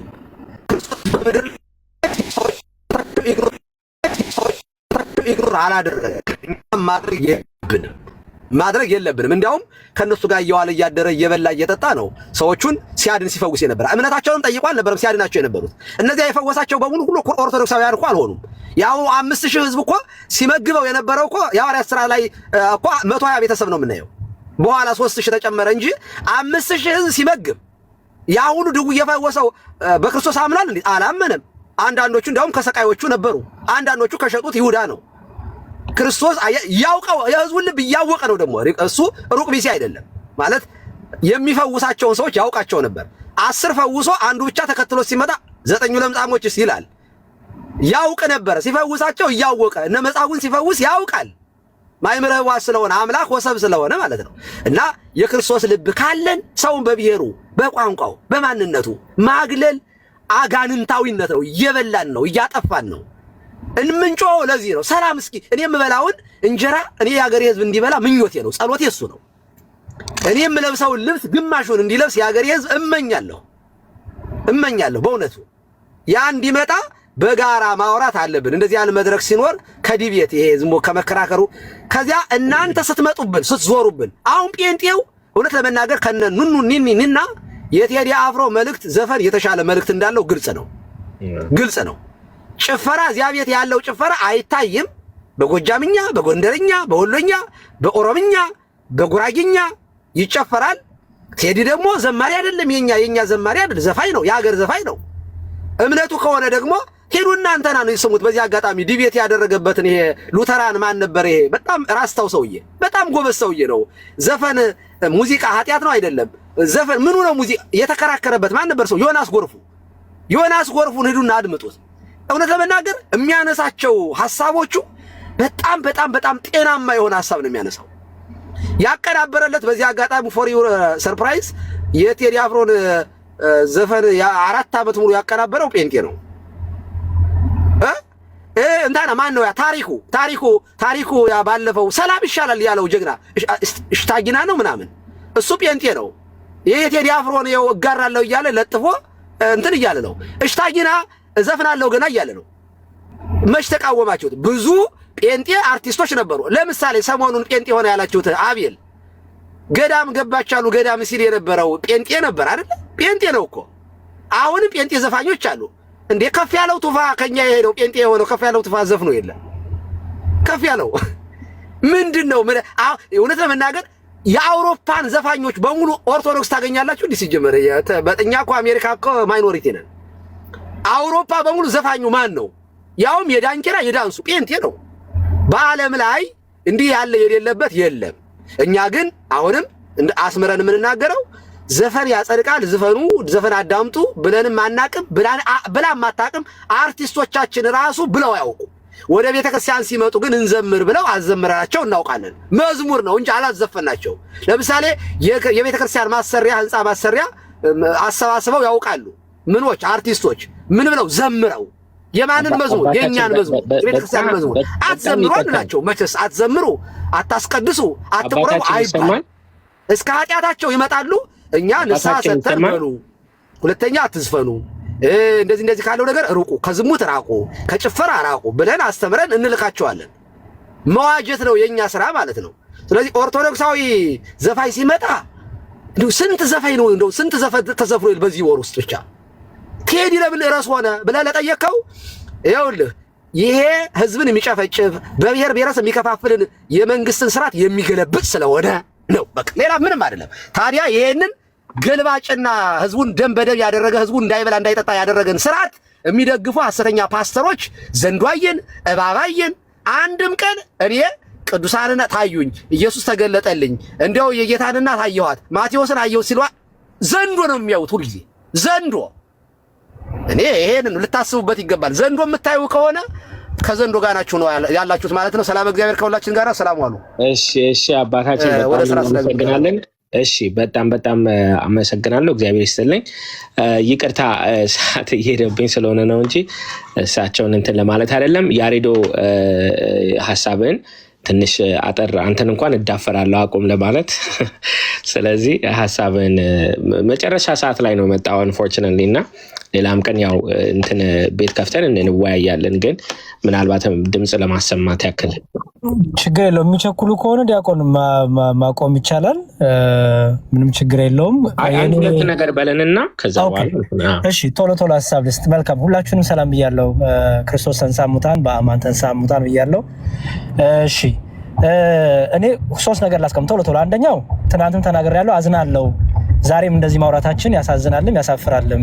ከምን አንጻር ብትሉኝ የኢትዮጵያ ኦርቶዶክስ ተዋሕዶ ቤተክርስቲያን ዘፈን ኃጢአት እንደሆነ ከልጅነታችን ጀምሮ ነግራ ኮትኩ ያሳደገችን የቤተክርስቲያን ልጆች ነን። አጀንዳ ተቀባይ አሁንም ለምን እየሆነ እንደሆነ አልገባኝም ብያለሁ። ከመጀመሪያው ቀን ጀምሮ አይምሯችን፣ ልቦናችን፣ አይኖቻችን መቼ እንደሚከፈቱ እግዚአብሔር ይወቅ። ስንት ዘፋኝ ዘፈን ሲያወጣ ጸጥ ያለ ፕሮቴስታንት ነቢይ፣ ፕሮቴስታንት ሐዋርያ ዛሬ አጀንዳ ለኛ ያቀበለን ማለት ነው።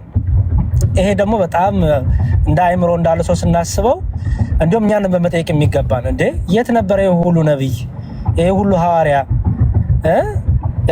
ማን ነው ዮማስ አር ነው የሆነ ዘፋኝ በዚህ 15 ቀን ውስጥ ሰው አብዶ ነበር ቲክታክ ላይ 3 ሚሊዮን 4 ሚሊዮን ቪው ያለው ሰው ነው። ኦኬ የት ነበሩ እነዚህ ነቢያት? የት ነበሩ እነዚህ ሐዋርያት? ምን ተፈጠረ ዛሬ?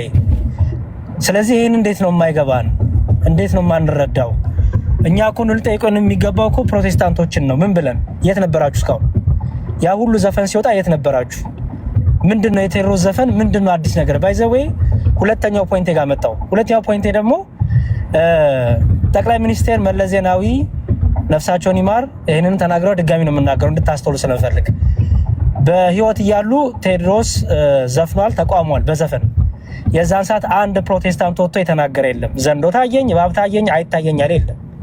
ኦኬ ማንም የለም። የኢትዮጵያ ኦርቶዶክስ ተዋሕዶ ቤተክርስቲያን የዘፋኝ መሰብሰብ አይደለችም ያለ ነብይ የለም። ዛሬ ምን ተፈጠረ? ይሄ ሰውዬ እንደሆነ ቴዎድሮስ ነው፣ አልሞተም፣ በህይወት ያለ ሰው ነው። የባለፈውን ተቋሟል፣ ያሁንም እየተቃወመ ነው ማለት ነው። ምን አዲስ ነገር መጣ? በዛ ጊዜ አልነበራችሁም እንደ ነቢያት? በዛ ጊዜ ፕሮቴስታንት አልነበረም? በዛ ጊዜ የትኛው ፕሮቴስታንት ወጥቶ ነው ኦርቶዶክስ ቤተክርስቲያን ብሎ ልክ እንደ ዛሬ የምትናገሩት? አልነበረም። ስለዚህ እንደዚህ አይነት ድራማ ሲሰራ እኛ የተውኔቱ አካል መሆናችን ያሳዝናል፣ አለማስተዋላችን ማለት ነው። የፕሮቴስታንቶችን ስንፍና ተቀብለን እኔ ስንፍና ነው የምለው፣ እኛም ሰነፎች ሆነን ማለት ነው። ብዙ ነገር መማማር የሚገባንን ሰዓት አጀንዳ ተቀባዮች ነን። የመጨረሻው መልእክቴ አንድ ነብይ ምን ሲል ሰማሁት? ለሀገር የሚዘፈን ኃጢአት ነው ምንጩ ካጋንንት ነው አለ ነብይ ማለት ነው። ኦኬ በፕሮቴስታንት ሚሽነሪ ትምህርት ቤቶች የዜግነት ክብር ይባላል። ነብዩ ምን ሊሆኑ ነው? ምን እያሉ ነው ነብዩ? ስለዚህ ካጋንንት ነው ምንጩ ማለት ነው። እኛ በኢትዮጵያ ኦርቶዶክስ ቤተክርስቲያን ለሀገራችንን ፍቅር እንዲኖር ስለምታስተምረን የዜግነት ክብርን በኩራት በፍቅር እንዘፍነዋለን፣ እንዘምረዋለን። ዘፈንን በሉት መዝሙርን በሉት። ኦኬ ነብዩ ግን ወጥተው ምን አሉ?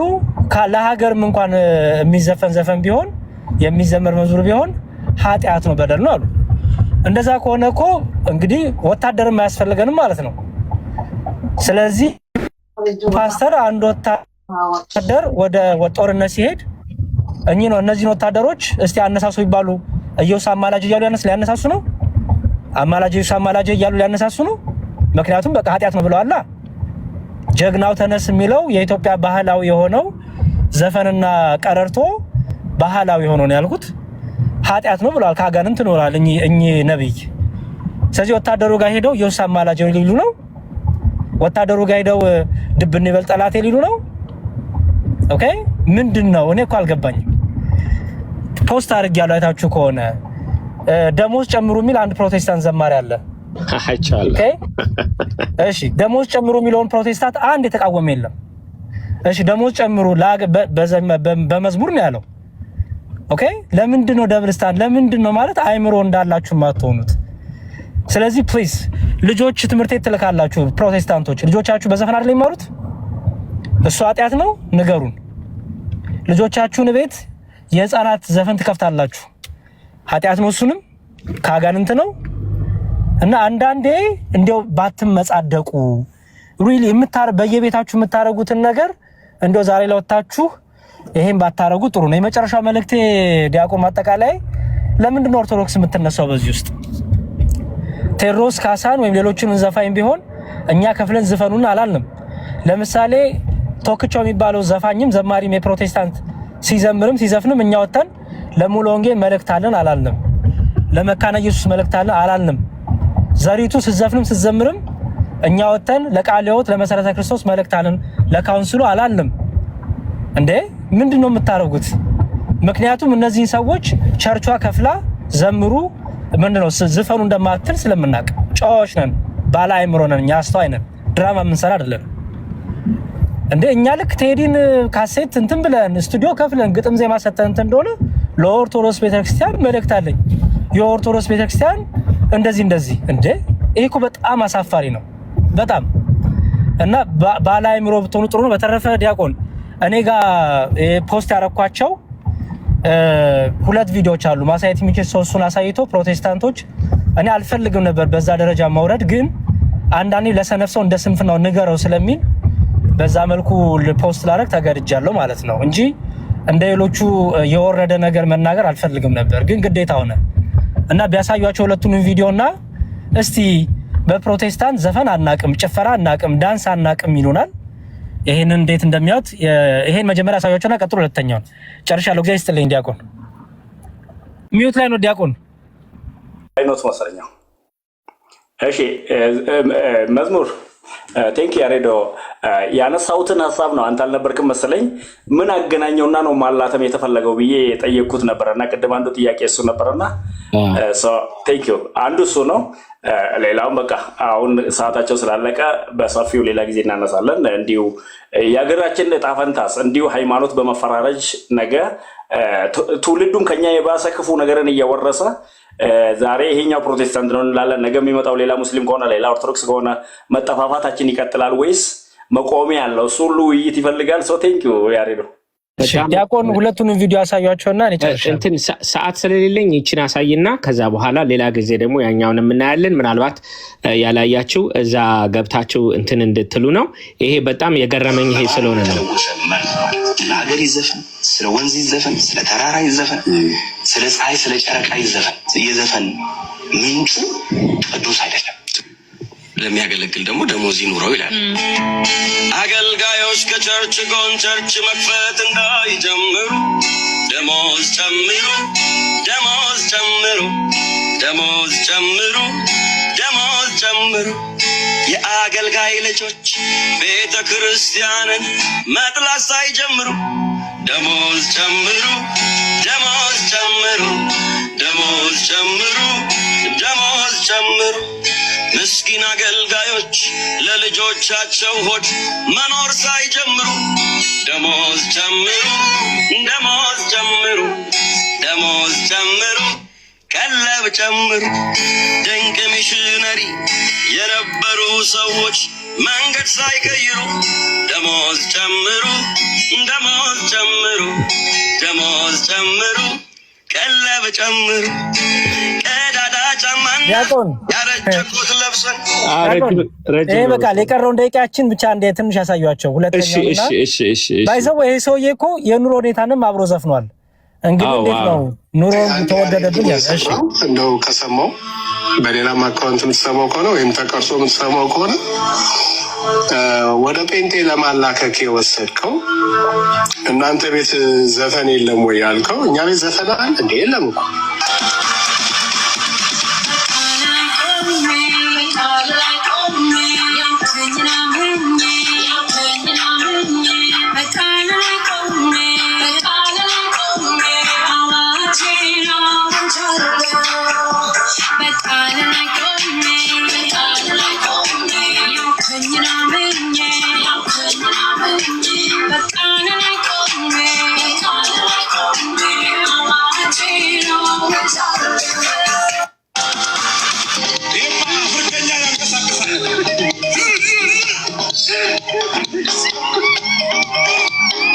እና ይሄው ነው እንግዲህ እንደምናየው ነው። ገብተው ይዩት። ሌላውን ከፍታችሁ ይዩት። እንግዲህ ዋናው እንደ መጨረሻ ቃል መስጠት የምፈልገው ነገር ማንኛውም ሰው ቤተክርስቲያን መጥቶ ዘፈን ላዳምጥ ወይ ሲል የቤተክርስቲያን መልስ ሁልጊዜ መዝሙር አዳምጥ ነው። ከዚህ የተለየ መልስ ልትሰጥ አትችልም። ይህንን ደጋግመን እንናገራለን። እዚህ ጋር ቶፒኩም ዛሬም እንድመጣ ያደረገኝ ዘፈን አይደለም፣ ምንም አይደለም። ግን ምንድነው ታሪክን ግን ማስታወስ አለብን ነው። ቤተክርስቲያን በተለይ ሰው ሲሞት ሌላም ነገር ሲሆን ማስታወስ አለባት። በዛሬው ዘመን ደግሞ ታሪክን ባህልን ለማጥፋት የተነሳ ትውልድ ስላለ ይህንን ዝም ማለት የለብንም የሚል ሐሳብ ለመስጠት ነው። ከዚህ ጋር የተያያዘ አንድ ነገር መናገር የምፈልገው ነገር አለ። ማንም ሰው ከኛ የተለየ ሐሳብ ሲያመጣ አንተ እንደዚህ ነህ ምናምን ብለን በተለይ በዘር በምናምን ባናደርግ ክርስቲያን እንደሆንን ብናስታውስ የሚል መልእክት አለኝ ለሁላችንም እና ይሄው ነው እንግዲህ። እግዚአብሔር ሁላችንንም ይጠብቀን፣ ሀገራችንን ይጠብቅ፣ ቤተክርስቲያንን ይጠብቅልን። መምህር ሕዝቅያስ የመጨረሻውን ሀሳብ እንደው ሰዓት ሄዶብኛል። ሁላችንም አመሰግናለሁ። እኔ ልወርድ ስለሆነ በምትገቡበት ጊዜ ገብተን እናወራለን። ቴንኪዩ። እሺ ወንድማችን ጀሪስትልኝ እኔም አመሰግናለሁ። ቪዲዮዎቹን እኔ ፕሮፋይል ላይ ያገኛሉ፣ ሁሉንም ቪዲዮዎች እንትን ምናልባት እሺ ዲያቆን ሕዝቅያስ የምትለውን ነገር በልና በዛን መዝሙር ያሬድ እንዴት አሉ? እንኳን አደረሱ። እንኳን አደረሰን። መምህር እንዴት ነው? እዮባ እንዴት አላችሁ? ሁላችሁንም ሰላም ብያለሁ። ክቡር ዶክተር ዳዊት ይሄ ነገር በአንድ ክፍል ብቻ ባይቀር 2-3 ክፍል ቢኖረውና ርዕሱን ጠብቀን እኛ ራሳችን አዘ ክርስቲያን እንዴት እየወረድን እንደሆነ እንዴት ተነስተን ስራ መስራት እንዳለ በላይ ጥናታዊ በሆነ መንገድ የትኛውም ዓለም ላይ ሀገርና ቤተክርስቲያን ምን ያህል ነው የሚቀራረቡት፣ ምን ያህል ነው መራራቅስ ያለባቸው፣ የትኛውን ነው ፖለቲካና ሃይማኖት የተባለው የሚለው ላይ እንትን ቢባል በጣም ደስ ይለኛል። ዛሬ ላደረጉት ግን በፒኤችዲ ላይ እንግዲህ ምን እንደሚጨመር ባናቅም ይጨምርሎት ብለን እኔ አሁን ቤቴን እከፍታለሁ። መምህር ቆይ እና እንቀጥለዋለን። ምክንያቱም ፕሮቴስታንቶቹ መጠየቅ ስለምፈልግ። ደሞዝ ጨምሩ ዘፈን ነው ወይስ መዝሙር ነው? የኢትዮጵያ ብሔራዊ መዝሙር ዘፈን ነው ወይስ መዝሙር ነው? አሁን ማስተኛበት ዘፈን ነው ወይስ መዝሙር ነው? ወደ ጸሎቱ እንሂድና ከዚህ በኋላ ሁላችሁም ወደ ያሬዶ ቤት ሂዱ። መምህር ሕዝቅያስ የመጨረሻውን ጸሎት አድርግልን። 30 ሰከንድ አንዴ እንትን ልበል። ያመጣው ቶፒክ ጥሩ ስለሆነ ማለት ነው እና እንደው በጣም አሳጥረው በጣም መሄድ አለብን። ነው ያ አይ እንትኑ የተጀመረው ያው ኮፒ ፔስት እያደረግን ባህላችንን ሉዝ እያደረግን ነው በሚለው ስለሆነ ሰልፍ ሪፍሌክሽን ሰልፍ ክሪቲክ እና ያው ሶሉሽን እያቀረብን ነበር አይደል? አንዳንድ ወንድሞች እና ከፕሮቴስታንት ሳይድ ስላልገባቸው ነው አታክ መስሏቸዋል። እና ይሄ ሰልፍ ሪፍሌክሽን እና ሶሉሽን እየፈለግን ነው እና እንዴት ቤተክርስቲያን እነዛን ነገሮች ሶሉሽን መስጠት አለ ምን ማድረግ አለብን የሚለውን በደንብ አንዳንዴ የርዕሱን እንትን እንድንል ብዬ ነው እና ቴንክ ዩ ፓርቱ ቢኖረው ደስ ይለኛል። ይኖረዋል፣ ቃል እገባለሁ። መምህር ሕዝቅያስ ጸሎት። እሺ ክርስቶስ ተንሥአ እሙታን በዐቢይ ኃይለ ሥልጣን አሰሮ ለሰይጣን አግዓዞ ለአዳም ሰላም ይምዝየስ ኮነ ፍስሐ ሰላም አቡነ ዘበሰማይ አባታችን በሰማያት የምትኖር ስምህ ይቀደስ፣ መንግስትህ ትምጣ፣ ፈቃድህ በሰማይ እንደሆነች እንዲሁም በምድር ትሁን። የዕለት እንጀራችንን ስጠን ዛሬ፣ በደላችንን ይቅር በለን እኛም የበደሉንን እንደምንል፣ አቤቱ ወደ ፈተና አታግባን ከክፉ ሁሉ አድነን እንጂ መንግስትህ ያንተ ናትና ኃይል፣ ክብር፣ ምስጋና ለዘላለሙ አሜን። እመቤታችን ቅድስት ድንግል ማርያም ሆይ በመልአኩ በቅዱስ ገብርኤል ሰላምታ ሰላም እንልሻለን። በሀሳብሽ ድንግል ነሽ፣ በሥጋሽም ድንግል ነሽ። አሸናፊ እግዚአብሔር ናት ሰላምታ ላንቺ ይገባሻል። ከሴቶች ሁሉ ተለይተሽ አንቺ የተባረክሽ ነሽ፣ የማኅፀንሽ ፍሬ የተባረከ ነው። ጸጋን የተመላሽ ሆይ ደስ ይበልሽ፣ ልዑል እግዚአብሔር ከአንቺ ጋር ነውና ከተወደደው ልጅሽ ከጌታችን ከመድኃኒታችን ከኢየሱስ ክርስቶስ ዘንድ ይቅርታና ምሕረትን ለምኝልን ያስተሰርይልን ለዘላለሙ አሜን። ምስጋና ይሁን አንድ አምላክ ለሚሆን ለአብ ለወልድ ለመንፈስ ቅዱስ ዛሬም ዘወትርም ለዘላለሙ አሜን። በሉ